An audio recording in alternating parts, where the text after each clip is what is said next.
What's going on, guys? CTG Matt back. You read the title. Are the Yankees cooked? To come out of the gates, I'm just going to say no. Outright, no, the Yankees aren't cooked, obviously. It's 2-0 in the series. You know, it's more of an exaggerative title rather than actually my mindset. My mindset is much different than the Yankees are cooked. It's more, do they really have a chance with how their offense looks? We're going to be breaking down and talking about the games, not at length, but long enough to kind of get the picture of what this series has been about. And then we're going to talk about, do the Yankees still stand a chance really in this series?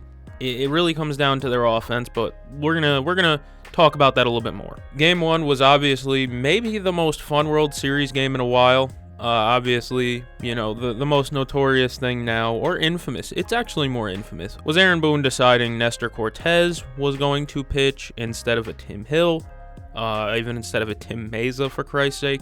He went with Nestor Cortez, who hadn't pitched in over 30 days. That, in hindsight, is the wrong decision.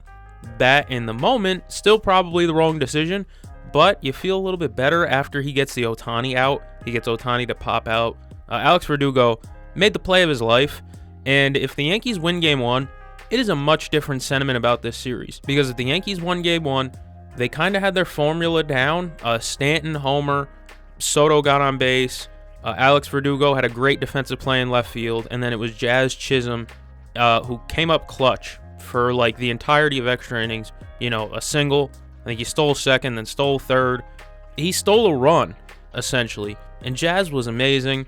You know, that should be the Yankees' recipe for success, is you need one of your stars to show up and have a big hit in some way, and that was Giancarlo Stanton. And then you need the supporting cast to come around and make big plays as well. And in Game 1, they got the big plays. Like I said, I mean, Alex Verdugo had an incredible play in left field, sacrificed his body going into the stands and, you know, catching a foul ball that actually was really clutch because it takes away Shohei Ohtani's at-bat. And then obviously Jazz Chisholm in the 10th inning, like I said before, steals a run. Literally steals a run. Steals second, steals third, and then comes home. It was an incredible play by Jazz. However, like I said before, it did not end that way. It ended with Aaron Boone probably making the worst managerial decision he's made to this point in his career. He threw a guy who hadn't pitched in well over 30 days and who just kept throwing fastballs. Bro, why was it 2 fastballs? His fastball velo already isn't good. He also needs UCL surgery. So where did he think that was going to go? I can see his thought process as well, though, because realistically, you want to bring in a lefty because you're facing Shohei Ohtani. And so you were going to bring in a lefty. It was just a question mark whether it was going to be Tim Meza, Tim Hill, or Nestor Cortez. A lot of people wanted Tim Hill, and I understand why you'd want Tim Hill. He's been automatic as a Yankee. However, my worry is that he's a pitch-to-contact pitcher, not a heavy strikeout guy, facing Shohei Ohtani. It makes me worried a little bit. I really don't think there's a way that you can approach this and say, yeah, that would have worked 100%, considering you're still facing Shohei. And then even if, let's say Tim Hill comes in and strikes out Ohtani, you're still left in the same spot where you're probably going to intentionally walk Mookie Betts to get to Freddie Freeman. And then there's the other brand of people who, I'm assuming you guys aren't in this group because it's brain dead thought, but people saying, why would you walk Mookie to get to Freddie Freeman? Freddie Freeman is playing on a very injured, a foot injury or whatever? He is very hurt. He was limping the entirety of the Mets series and struggled to hit. He broke 2 bats against Garrett Cole earlier in the game. In one at-bat, Garrett Cole took 2 of his bats. Freddie Freeman has not looked like Freddie Freeman these playoffs. But of course, when you put in Nestor Cortez, who throws 92, 93, maybe, right over the hole. I mean, it was a meatball. It was a meatball. Middle in to Freddie Freeman. I mean, he just needs to get the barrel of the bat on it, and it's gone. And he did. He hit a grand slam, and it won him the game. It was an incredible swing by Freddie Freeman.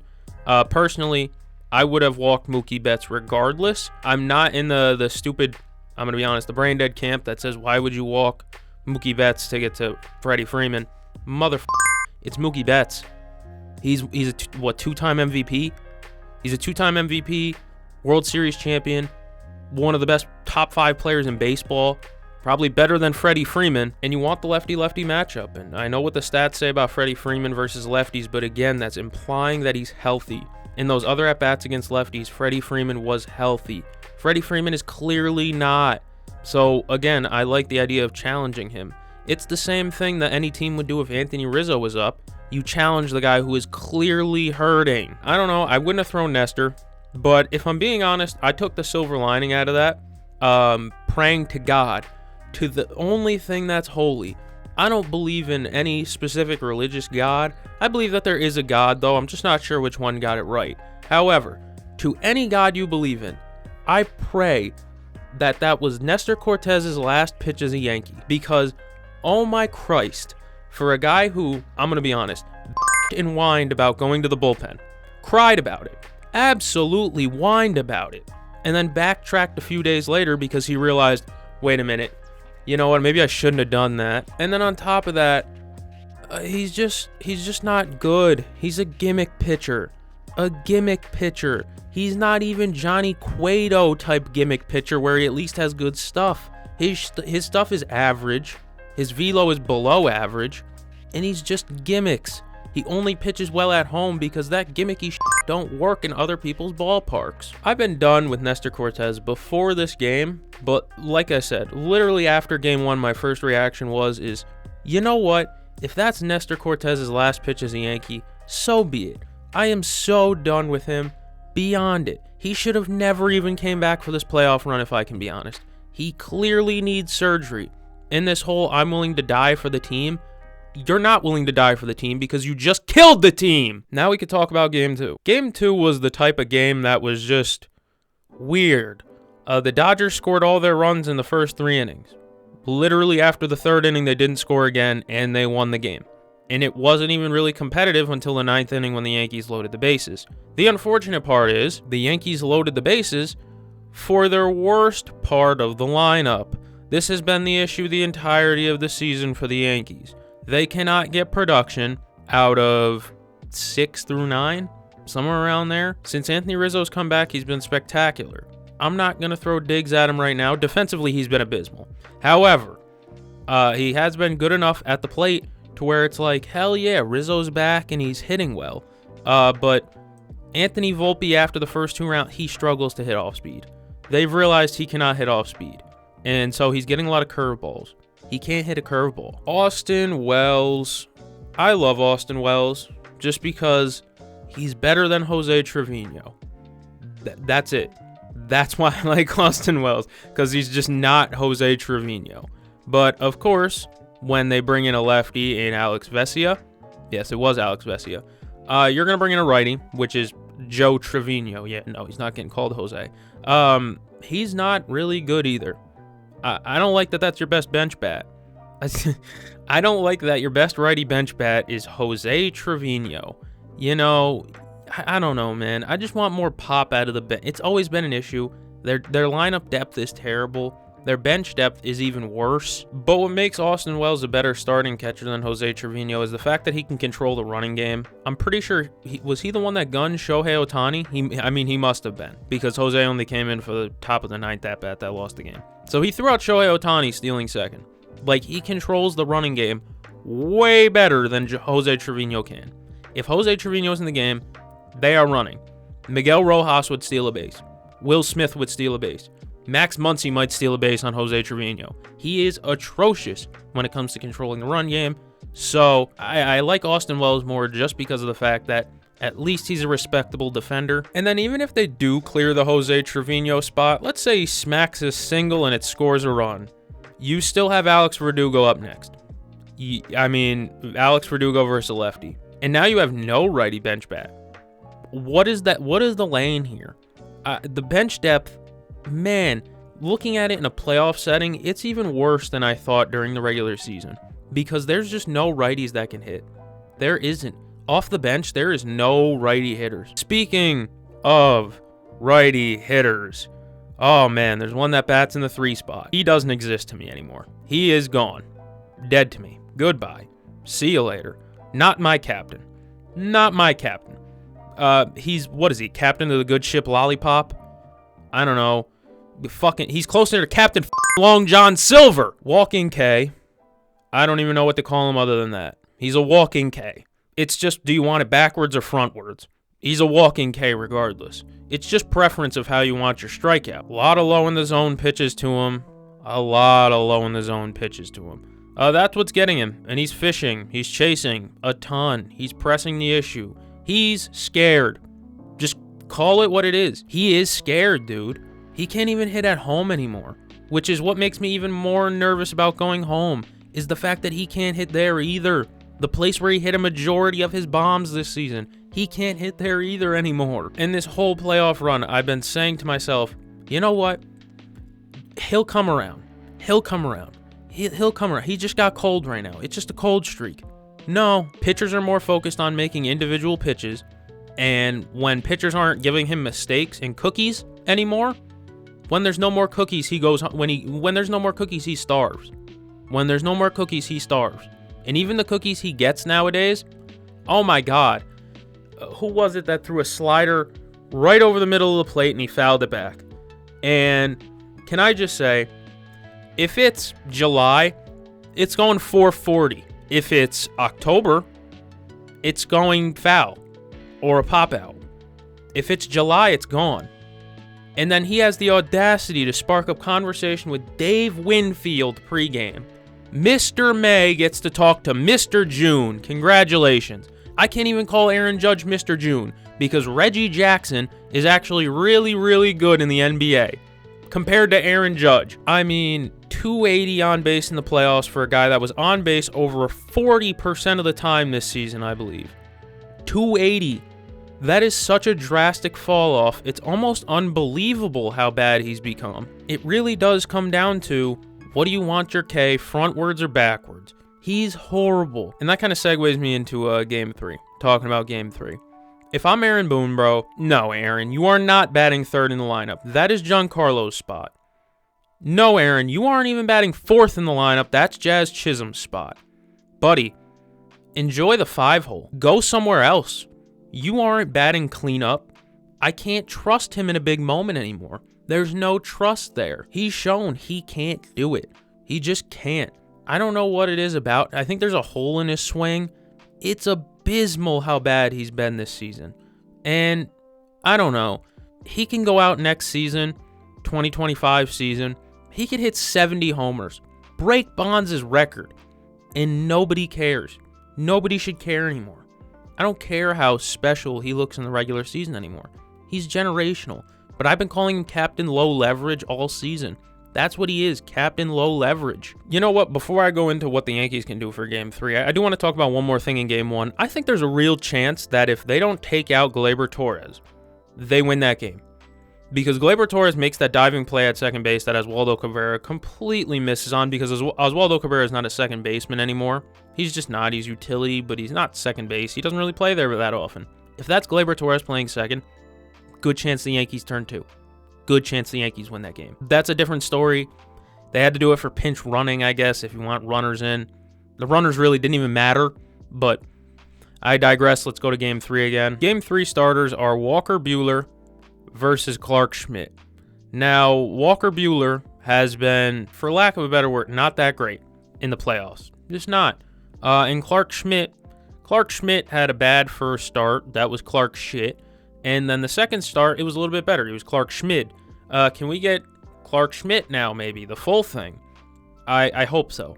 I really do. Statistically, Clark Schmidt this playoffs has thrown 9 1/3 innings pitched to the tune of 9 hits, 6 Ks, 3 walks, and a home run, while Walker Buehler has pitched 9 innings pitched to the tune of 10 hits, 6 Ks, 3 walks, and a home run. They have the same stat line, except Clark Schmidt got 1 more out and allowed 1 less hit. Of course, Shohei Ohtani's gonna play. He's hurt, but he's gonna play. I'd assume there's gonna be so much Toradol in that shoulder, he isn't gonna feel a damn thing. And it's the same with Freddie Freeman. There's gonna be so much Toradol in that. I think it's his foot. I really do think it's. I'm too lazy to check. But there's gonna be so much Toradol in him that he's not gonna feel a thing. I don't know if they do Toradol in the MLB. Let me know down below. What painkillers do they take in the MLB? I think it's Toradol in the NFL, but I'm not sure if MLB players are taking the same stuff that NFL guys are. But for the Yankees, you're really praying on a good Clark Schmidt start, and I can't really guarantee that. I really just don't. I can't guarantee a good Clark Schmidt start, as much as I love Clarky, because he's very hittable at times. His fastball can be flat, and that's a dangerous, that's very dangerous, especially against this Dodgers lineup that's become kind of murderer's row for no reason at all. especially when you got guys like Tommy Edman hitting dongs out here. Now, Tommy Edman better be this good in 2025.